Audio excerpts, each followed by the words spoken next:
অদ্ভুত এক আতঙ্কে দিন কাটছে এ এলাকার মানুষের। বাড়িঘর, ধান ক্ষেত, নদী নালা সব জায়গায় সাপের আতঙ্ক। বনে জঙ্গলে ওই খড়ি পাতার নিয়ে যায় জাল দেওয়ার জন্য, তার নিয়ে গেলে পরে সাপ বাইর হয়। সাপের ভয়ে আইয়া পড়ি আবার কত মানুষ দেখে না ভাই করি আনবার নিয়ে নয়। এই জেলার হাসপাতালগুলোতে নেই পর্যাপ্ত অ্যান্টিভেনম, নেই আইসিইউ সেবা, ফলে অনেকেই সাপে দংশনের পর চিকিৎসা না পেয়ে হারাচ্ছেন প্রাণ। প্রতি বছরই আমাদের এলাকায়, আমাদের আশেপাশে অনেক লোক সাপে কাটার শিকার হয়। টাঙ্গাইলের মধুপুর, সখীপুর, ঘাটাইল ও মির্জাপুর পাহাড়ি ও বনাঞ্চল ঘেরা এই 4টি উপজেলায় সাপের উপদ্রব সবচেয়ে বেশি। ধান খেতে কাজ করতে গিয়ে, জঙ্গল পরিষ্কার করতে কিংবা মাছ ধরতে গিয়ে প্রায় সাপের ছোবলে আক্রান্ত হচ্ছেন কৃষক ও শ্রমজীবী মানুষ। প্রতি বছরই আমাদের এলাকায়, আমাদের আশেপাশে অনেক লোক সাপে কাটার শিকার হয়। চলতি বছরের প্রথম 9 মাসে এই জেলায় সাপের দংশনের শিকার হয়েছেন প্রায় 1278 জন, আর তাদের মধ্যে সুস্থ হয়েছেন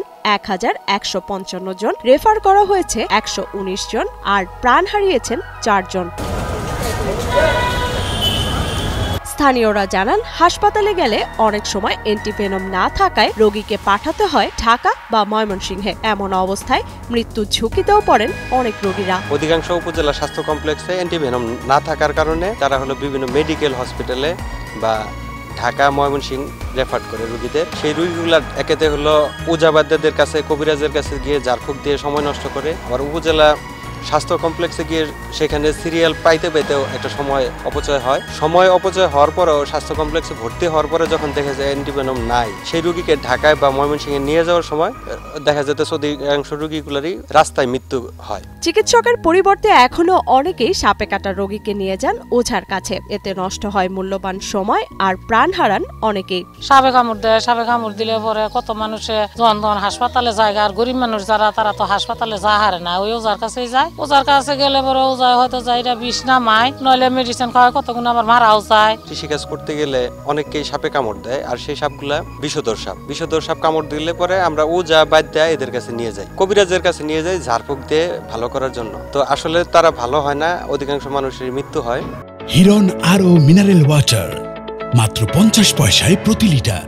এদিকে উপজেলা নির্বাহী কর্মকর্তাদের সঙ্গে সমন্বয় করে কিছু সংখ্যক অ্যান্টিভেনম সব উপজেলায় সরবরাহ করা হয়েছে বলে জানান জেলার সিভিল সার্জন ফরাজি মোহাম্মদ মাহবুব আলম মঞ্জু।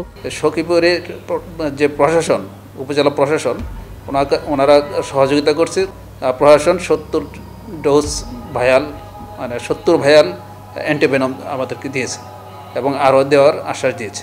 সব উপজেলায় অ্যান্টিভেনম আছে, তবে পরিমাণে কম, এবং তার যদি কোনো উপজেলা শেষ হয়ে যায়, পার্শ্ববর্তী উপজেলা থেকে ওনারা যেখানে একটু বেশি আছে নিয়ে ওই ঘাটতি পূরণ করা হচ্ছে। যে মানুষ যদি সাপে আক্রান্ত হয় তাহলে ওনারা যেন হসপিটালে আসে এবং হসপিটাল থেকে চিকিৎসা নেয়। এছাড়াও গত 9 মাসে 217 জন রোগীর চিকিৎসা নিলেও চিকিৎসক সংকটের কারণে আইসিইউ সেবা বন্ধ রয়েছে। ফলে ঝুঁকিপূর্ণ 4 জন রোগীকে রেফার করা হয়েছে বলে জানান টাঙ্গাইল জেনারেল হাসপাতালের উপপরিচালক ডক্টর খন্দকার সাদিকুর রহমান। এই মুহূর্তে যদি কোনো রোগী আসে, আমরা তাকে অ্যান্টিভেনম দিয়ে সাপোর্ট দিতে পারবো।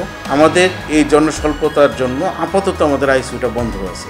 আইসিইউটা আমরা আমাদের ঊর্ধ্বতন কর্তৃপক্ষকে আমরা বারবার অবহিত করেছি এবং তারাও আমাদের আশ্বস্ত করেছেন যে কিছুদিনের মধ্যে আমাদের বেশ বড় ধরনের একটা নিয়োগ হবে এবং সেখানে আমরা মেডিসিনের কনসালটেন্ট এবং অন্যান্য কনসালটেন্ট পেলে আমরা নিজেরাই সেটা চালু করতে পারবো। এটা আমরা আশাবাদী এবং সেটা খুব বেশি দেরি নাও হতে পারে। এদিকে সাপের উপদ্রব নিয়ে উদ্বিগ্ন স্থানীয়রা, আর তাই দ্রুত ব্যবস্থা নেওয়ার দাবি জানান তারা। তো সরকার যদি খালি কোনো হাসপাতালে বা কোনো করে অ্যান্টিবায়োটিক দিত, যেন কোনো একটা মানুষ, গরিব মানুষ বা ধনী মানুষ, কোনো কেউ যেন মারা না যায়। বিশেষ করে সরকারকে অনুরোধ জানাবো যে আমাদের প্রত্যেকটা উপজেলায় যাতে সাপের এই অ্যান্টিভেনম ভ্যাকসিনটা দেওয়া হয়। টাঙ্গাইল সদর হসপিটালে আইসিইউর বিষয়টা গুরুত্ব আরোপ করে দ্রুত আইসিইউর ব্যবস্থা করবে।